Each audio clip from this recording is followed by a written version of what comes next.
I want to do with my life? This is a question I ask myself often, and I'm sure many other people can relate. One minute I'm calm, the next I'm in a panic, worried I'm not doing enough, that I'll never find my purpose or a fulfilling career. I feel that I'm meant to do something big, that there is more to life for me, yet I can't seem to break this curse. Working an unfulfilling job that offers no future of financial security. I want to make money doing something I love. But what do I love? And how can I make that into a career? The thoughts overwhelm and defeat me. I seem to be oscillate between faith that I will break this curse, and fear that I'll be stuck forever.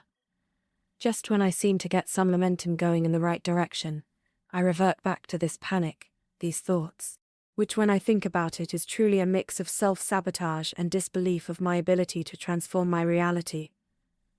I was with an older gentleman in my family a few months ago, someone who has struggled with life for as long as I can remember, and he said, "What am I going to do with this life of mine?"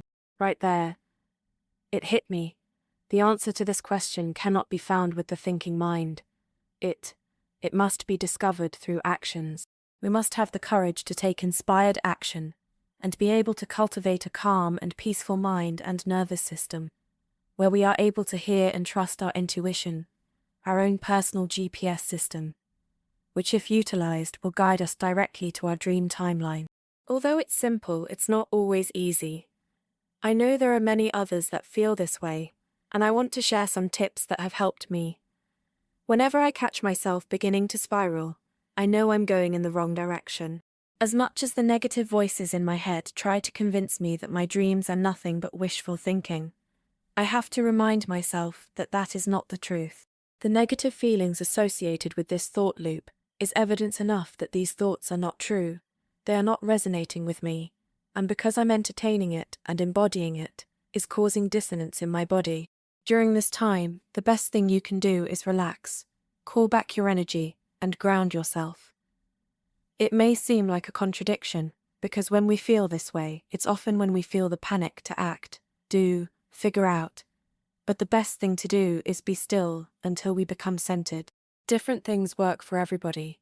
For me, I like to spend time alone, take nice long showers, eat clean, go on walks and pray. Most importantly, I will be gentle with myself, and that gentleness helps bring me back home. Creating a dream life is a process. We have to work through subconscious blocks and limiting beliefs. There is a lot of shadow work that needs to be done. So don't rush the process. Try to remember how far you have come. Sometimes we forget all the transformation we have made when we are so focused on what else we want to change or where we want to go. I also recently began looking at my job as a stepping stone. It helps me maintain a higher vibe when I have to go to work, knowing that this is not something I will do forever. In our society, there is a lot of pressure to get a career. In our society, many people are also valued by their career. People tend to base others' worth on their jobs. If you have a prestigious career, many people may give you more respect as opposed to, say, service workers. The thing is, it's important to break this down and not get trapped into this matrix thinking pattern that is ingrained in us since childhood. Every job holds value and helps society function. We need doctors just like we need restaurant servers. I say this to say, don't place your own value on your career. Know who you are, and don't let others determine your worth. Don't take on that mindset. Character and vibration matters. I can recall countless times when I have been feeling down, and the cashier's positive vibe has shifted my energy completely, helping me forget all the negativity I was feeling. It can go the opposite way as well. I have been feeling amazing, and having a negative cashier dampened my vibe, which if not checked can lead to a domino effect of me spreading that low energy I picked up. At my job, this is many people's part-time job, while this is my full-time work. I have nothing outside of this, and it's easy for this to alter my self-perception, to feel less than. But as I remind myself, this thinking pattern is what makes me low. This thinking power is what will keep me stuck, and has kept so many people stuck before me.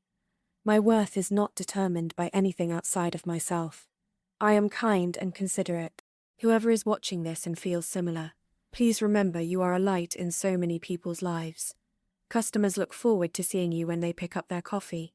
Patients request you in particular to take care of them. When you're out of work, people look for you and ask where you've gone. It's fine to want to strive for more, but be easy on yourself. Life is a work in progress. The best thing you can do is keep an elevated mindset. Recently, I had an epiphany. Let's say I work in my current industry till the day I die. I can be on my deathbed with one or two views of my life. 1. I lived an unsatisfied life. I worked paycheck to paycheck, tired, hating my life. Or, I lived life freely. I worked to make ends meet, and while I was doing that, I loved. I met so many people who brought joy to my life. I went on beautiful walks, learned and developed so many hobbies. It's perspective, and you are in control. Choose happiness and accept where you are if you want things to transform. What you resist, persist. When you are resisting where you are at, it is much harder to escape. With love, Abby Girl.